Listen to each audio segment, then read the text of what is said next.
Olá, bom dia, povo do primeiro ano de finanças. Vamos agora começar nossas aulazinhas, né? De antemão, quero pedir desculpa e dizer que eu estou imensamente satisfeito em a gente estar se conhecendo, mesmo que seja virtualmente.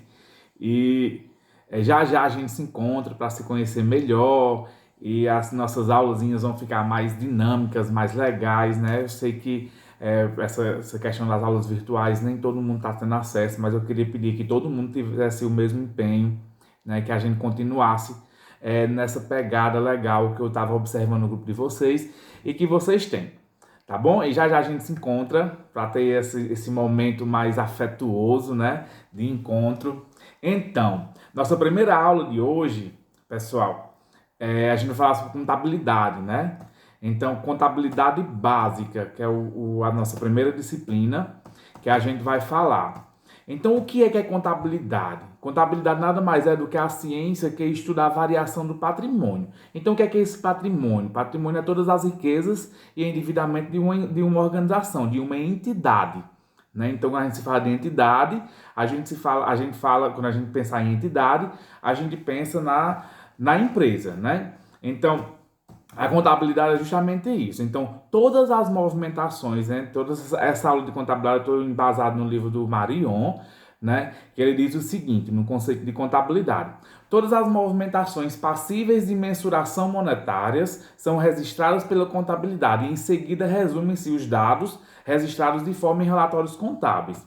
Então, todas essas informações, né? Que são passivos e valores monetários. O que é esses valores monetários? São o dinheiro da organização. Né? Então, o valor monetário, todas as informações que são relacionadas ao dinheiro são contadas pelas ferramentas contábeis. Né? E aí, o objeto da contabilidade, como eu falei para vocês, nada mais é do que o patrimônio, né? E a finalidade da contabilidade é controlar o patrimônio e nos dar informações sobre a composição e sobre sua composição e as variações. Então, o objetivo fim da contabilidade é nos dar, enquanto gestores, né, informações para a tomada de decisão financeira. Então, essa relação da contabilidade com a gestão. Né? Então, por exemplo, eu não sou contador, sou administrador, mas aí eu preciso das informações contábeis para me dar base, né? Me dar situações, me dar informação para que eu possa tomar decisões dentro da minha organização. Então, essa é basicamente a finalidade da contabilidade. Beleza? Gente, todo esse material eu vou mandar para vocês também em PDF, né, para que vocês tenham acesso com a aula, vocês vão olhando o material e escutando a aula. E aí a gente tem alguns tipos de contabilidade que a gente pode usar, né? Tem a contabilidade comercial, tem a contabilidade industrial, tem a pública, a bancária, a hospitalar, a agropecuária, de seguros. Então, enfim, a gente tem inúmeras contabilidades que que os contadores fazem, né, para nos dar informações enquanto gestão. Então, toda essa contabilidade ela tem um norte diferenciado para cada setor, para cada ramo, para cada segmento de organização, né, de empresa, de entidade. Então, quando a gente fala de organização, de entidade, a gente está falando de empresa, tá certo? E aí, pessoal, a gente vai para os usuários da contabilidade. Então, o que são os usuários da contabilidade? Nada mais do que todos aqueles stakeholders, são as pessoas envolvidas em um processo. Né? Então, todas as pessoas interessadas, envolvidas em um processo, são os nossos stakeholders. E aí a gente tem no centro a empresa, e aí ao redor dessa empresa, né, desse centro da empresa, a gente tem todas as pessoas que são envolvidas nesse processo dessa empresa. Podem ser investidores, fornecedores, os próprios bancos quando a gente vai buscar crédito, os próprios funcionários, eles são interessados nas informações contábeis, nossos concorrentes, o próprio governo por a questão de tributação, e os sindicatos, e aí a gente tem inúmeras pessoas que são interessadas nesse processo, nessas informações que a contabilidade nos dá. Né, enquanto empresa. Então, todos esses stakeholders, todas essas pessoas, elas têm esse interesse nessas informações para que consigam entender como é que está funcionando o andamento daquela empresa. Entendido? E aí a gente vai passando para frente, e aí a gente para quem é que é mantida a contabilidade? A contabilidade para quem é que é feita, para quem é que é mantida, para quem é que é usada, quem é que usa essa contabilidade, são duas pessoas, que aí vocês vão entender basicamente do que são quem são essas duas pessoas. Gente, apenas duas pessoas a contabilidade é feita, pessoa física e pessoa jurídica. Só existe essas duas pessoas no meio empresarial e no meio contábil. Né? Então, o que são pessoas físicas? Pessoas físicas são aquelas pessoas portadoras de um CPF. Né? E esse CPF é algo que quer dizer que são todas as pessoas natural, todo ser humano, todo indivíduo, sem qualquer exceção. Pessoa carne e osso, portadora de um CPF, ele já caracteriza-se pessoas físicas, tanto para a contabilidade como para o meio empresarial. Né? Então, todas essas pessoas são interessadas nessas informações contábeis. Aí tem inúmeras coisas que a contabilidade pode nos dar para pessoas físicas. Imposto de renda, a gente utiliza contabilidade, a gente utiliza inúmeras situações que a gente pode usar essa contabilidade. E pessoa jurídica? Pessoa jurídica nada mais é do que a união de duas pessoas físicas, né? Ou dois indivíduos. Né? Então, essa união de duas pessoas físicas ou dois indivíduos, ou a união de uma personalidade para a junção, para a formação de um CNPJ, cadastro de pessoa jurídica, né? Caracteriza-se aí a pessoa jurídica. Então, duas pessoas físicas se juntou, formou um CNPJ ou uma personalidade reconhecido em contrato, reconhecido por lei, e aí de todas essas informações caracterizou-se, formou-se um CNPJ, né, cadastro de pessoa jurídica, um CNPJ, né, que juntou e formou, caracterizou uma pessoa jurídica. E aí essa pessoa jurídica tem informações, utiliza também, essa sim é que utiliza das informações contábeis. E aí todas essas pessoas jurídicas que se juntam, esses dois indivíduos, todas essas duas personalidades que se juntaram e formaram um CNPJ, caracterizou-se uma entidade, que eu já disse para vocês o que é entidade. Entidade nada mais é do que uma empresa, tá certo? E aí, essa pessoa jurídica utiliza dessas informações em inúmeras coisas, os relatórios contábeis, as informações contábeis, as tributações, e aí a pessoa jurídica é o foco principal do usuário da contabilidade. Tranquilo? Deu para clarear um pouquinho sobre o que é contabilidade? E aí a gente passa agora, gente, para os nossos princípios contábeis, né? E aí são 7 princípios contábeis que a gente utiliza. O que são princípios? Princípios são normas, são regras que foram criadas para que os contadores, né, os contadores em si, propriamente falando, tivessem um norte de como se pode trabalhar, né? E aí a gente tem esses 7 princípios, né? Princípio da entidade, da continuidade, da oportunidade, do registro pelo valor original, da atualização monetária, da competência e da prudência. Desses 7 princípios, um foi extinto, né? Um dos princípios foi extinto. E aí no decorrer da explicação dos princípios eu vou explicar para vocês por que é que esse princípio foi extinto. Né? Então, o que são princípios? Recapitulando, princípios são os nortes, são as regras, as normas que foram criadas para que os contadores tivessem um norte para onde eles irem, como eles têm que usar as informações contábeis, os relatórios contábeis, dentro da legalidade. Então, justamente foi criado esses princípios para melhorar os trabalhadores. São as regras, as formas, as normas de como eles devem trabalhar, propriamente falando. Tá bom? Então, o primeiro princípio é o princípio da entidade, que diz o seguinte: reconhece o patrimônio como objeto da contabilidade, afirmando a autonomia patrimonial. O patrimônio da entidade a ela pertence. Assim, o princípio do patrimônio da entidade não se confunde com os dos seus sócios. Então, o que quer dizer o princípio da entidade? Que o patrimônio, né, o conjunto de bens e direitos mais a obrigação da empresa, não pode se confundir com o patrimônio dos sócios.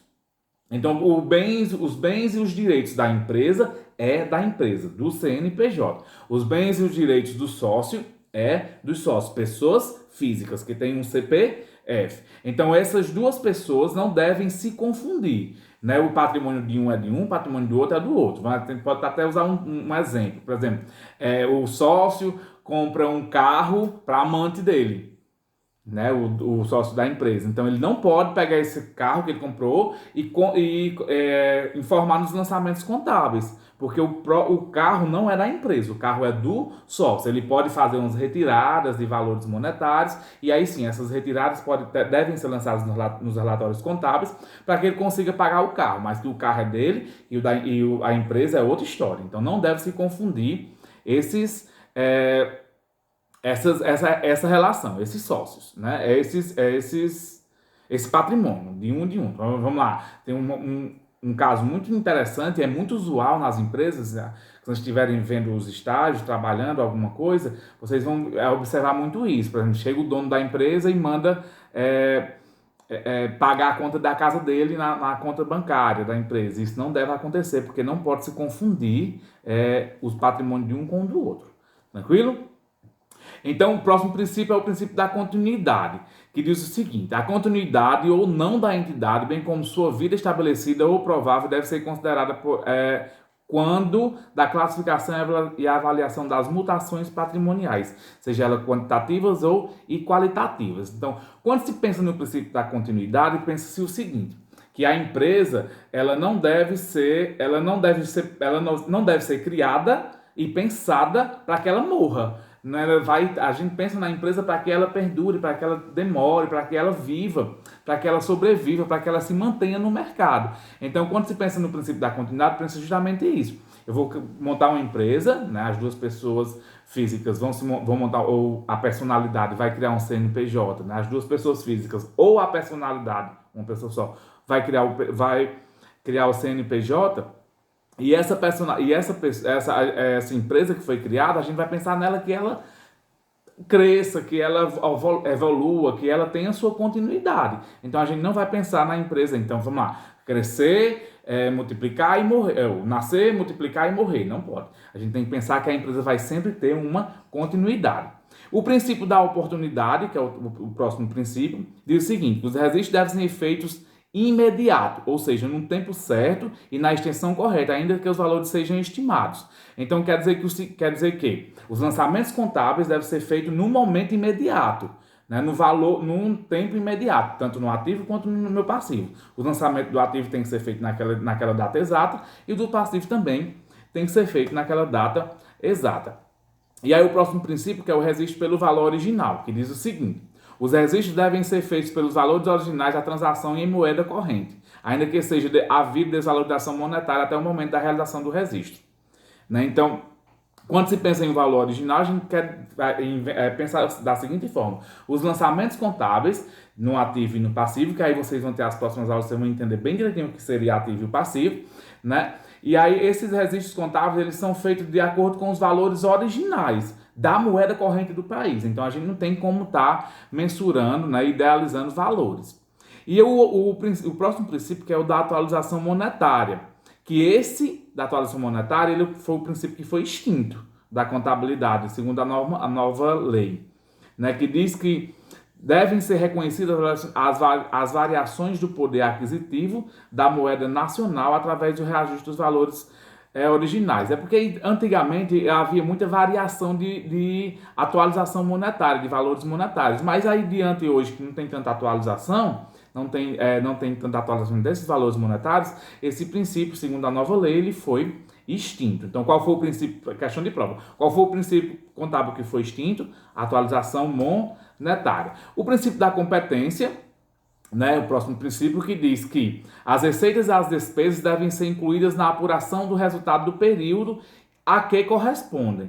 Então, independentemente do recebimento efetivo ou pagamento efetivo, isso quer dizer o regime de competência. Então, todos os lançamentos, seja no ativo, seja no passivo, nas receitas e nas despesas, no que eu tenho de positivo e nas minhas obrigações, devem ser incluídos no período que corresponde àquela atualização, àquela competência. Então não adianta a gente estar fazendo lançamento em provisões de datas. A gente vai ter que fazer o lançamento contábil de acordo com a competência que foi lançada.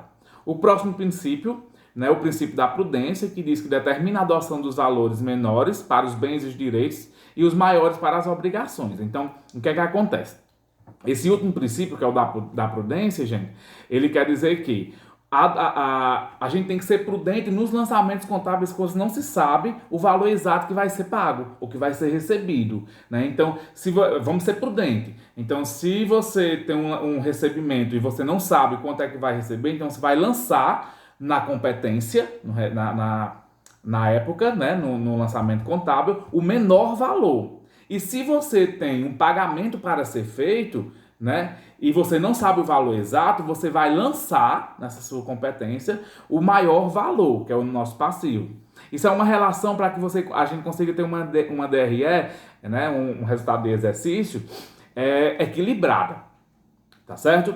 E tem até um exemplo, né, desse regime de prudência. A gente pode citar, por exemplo, se a empresa está em uma briga judicial de um pagamento de um direito trabalhista e o valor vai variar entre 2 mil, entre 3 mil e 5 mil reais, que a gente vai ter que pagar, que é um passivo, que é uma obrigação, a gente vai lançar nos lançamentos contábeis 5 mil reais, o maior valor. Né? Justamente por isso, por conta que a gente tem que equilibrar esses lançamentos. Tá certo? E aí o objetivo, para a gente finalizar a nossa aulinha, o objetivo é controlar, através dos exercícios contábeis, o patrimônio e suas variações, fornecer informações, né, para o planejamento e tomada de decisões, objetivos da contabilidade, e apurar o resultado do exercício, determinar se a empresa obteve lucro ou prejuízo em um determinado período de tempo. Né? Então, os objetivos básicos da contabilidade são esses. Depois dos princípios que a gente entende, a gente tem controlar, que é registrar, né, a entrada do patrimônio e suas variações, fornecer as informações para que nós temos base para tomar as decisões, fazer os nossos planejamentos e apurar o resultado do exercício, saber se a empresa teve lucro ou prejuízo em um determinado período, né? E aí a gente finaliza essa aulazinha de contabilidade. A gente já sabe um pouquinho sobre a introdução da contabilidade, para quem quer usar, os princípios contábeis e os objetivos dela. Então, tudo isso já inicia os nossos encontros de contabilidade. Tá certo? Grande beijo e até a próxima. Tchau!